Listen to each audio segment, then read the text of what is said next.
Los cereales indios y la inmensa soledad de Occidente. De la guerra de Ucrania se podrán extraer muchas conclusiones y enseñanzas, y de hecho ya se pueden extraer algunas. Sin duda, por ahora las dos más evidentes son, en primer lugar, la descarada propaganda en favor de Ucrania, de forma que las informaciones ya no son informaciones, sino puro lavado de cerebro.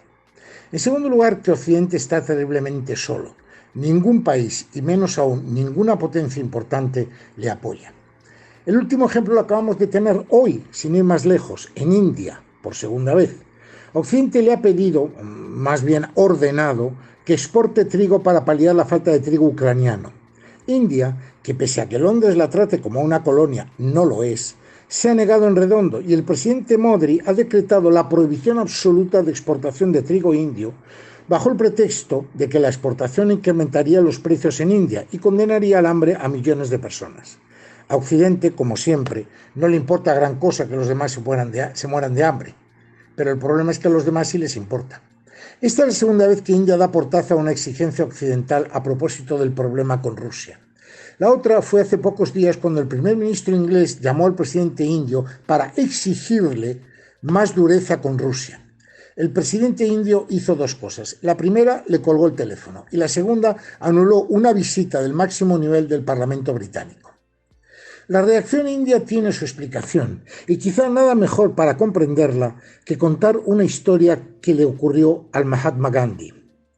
Hacia los años 20 del siglo pasado, un líder de un partido político indio dijo que los intocables, esa parte de la sociedad india que son como los leprosos de la comunidad, que están apartados de todo y no tienen derecho a nada, se convertirían a la religión que les admitiera como iguales. Inmediatamente, miles de misioneros católicos y protestantes desembarcaron en India para convertir a los más de 100 millones de intocables del país. Al cabo de un tiempo, un pastor protestante fue a ver a Gandhi y le dijo que pese a todo, los intocables no se convertían al cristianismo. A lo que Gandhi le contestó: es que comparan lo que ustedes predican con lo que ustedes hacen, y claro, no les creen. Si practicasen lo que predican, sería diferente. Occidente tiene el mismo problema que las iglesias católicas y protestantes. Su peor enemigo es su propia historia. Por eso Occidente está solo en su lucha contra Rusia. Ni un solo país en el mundo apoya las medidas que Estados Unidos está obligando a tomar a sus aliados, que en este caso más parecen súbditos. El problema de Ucrania es un problema de Estados Unidos con Rusia, luchando ambas por una preeminencia de las relaciones internacionales. Estados Unidos está comprometiendo a Europa en su conflicto de poder con Rusia, pero otros estados no se creen ni la propaganda occidental ni tampoco confían en Estados Unidos y desgraciadamente ya tampoco en Europa. Y un ejemplo de la manipulación lo tenemos en una entrevista de hace un par de días en una cadena de televisión americana. Si no recuerdo mal, era la CNN. El periodista inició una entrevista con el embajador adjunto de Rusia preguntándole qué había de cierto en las acusaciones de crímenes de guerra contra el ejército ruso. El diplomático ruso respondió diciendo que sobre eso no tenía datos, pero que sí tenía un vídeo ucraniano en donde se veía a soldados ucranianos disparar a las piernas de prisioneros rusos. Y cuando iba a mostrar el vídeo, el periodista cortó la entrevista alegando que se había terminado el tiempo. Con todo ello, Occidente no solo está perdiendo la guerra en Ucrania, sino que ya ha perdido la poca confianza que se tenía en él y sobre todo en Estados Unidos. Rusia tiene la culpa de todo. Por ejemplo, en España, el gobierno achaca a la guerra en Ucrania la subida del precio del gas, de la electricidad, del petróleo, de todo. Y sin embargo, esa subida es anterior al comienzo de la guerra, como todos bien sabemos y hemos sufrido. La cuestión es echarle la culpa de la propia incompetencia a alguien, porque desde luego el gobierno no va a aceptar que la tiene.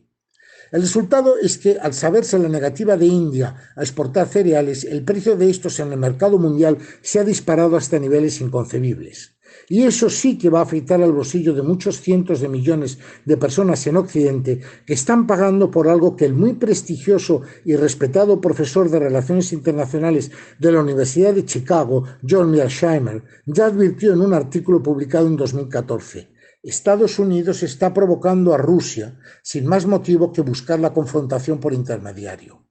Rusia nunca debió invadir Ucrania, por supuesto, pero quizá el profesor de la Universidad de Chicago llevaba razón. Washington le provocaba para que lo hiciese. Y somos los que estamos en medio, los que nada tenemos que ganar en esta confrontación, los que estamos pagando y vamos a pagar todavía más las consecuencias. Los precios se han disparado y continuarán su progresión. Se pagará más cara toda la energía, los alimentos, los bienes de consumo y Occidente se adentrará en esa profunda recesión en la que ya ha entrado. Y pagaremos lo que tenemos que ver, los que nada tenemos que ver con el asunto, como siempre.